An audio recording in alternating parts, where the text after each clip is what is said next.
بسم الله الحمد لله والصلاة والسلام على رسول الله. maanta safar ayaan ahay waxaan u baxay dalka Ingiriiska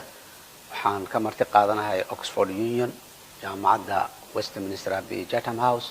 oo aan ku leeyahay lecture inaan ka jeediyo muddo kooban gudaheed waana soo noqon doonaa bisha 25 magaalada Muqdisho ku soo noqon doonaa hadii la yiraahdo safarkaygaas gaaban oo dalka Ingiriiska aan ku aaday ayaan maanta u baxaya howlaha guud ahaan waa fiican yihiin mas'uuliyadii iyo hawshii xisbigana mas'uuliyiintii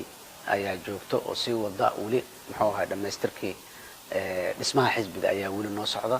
sidaas daraadeed aniguna muddo 2 usbuuc aan maqnaan doonaa 2 usbuuc kadibna waxaan dib ugu soo noqon doonaa dalka halkeedana hawshaha ka wadi doonaa safarkayga intaas waay uu ku kooban yahay hadii la yiraahdo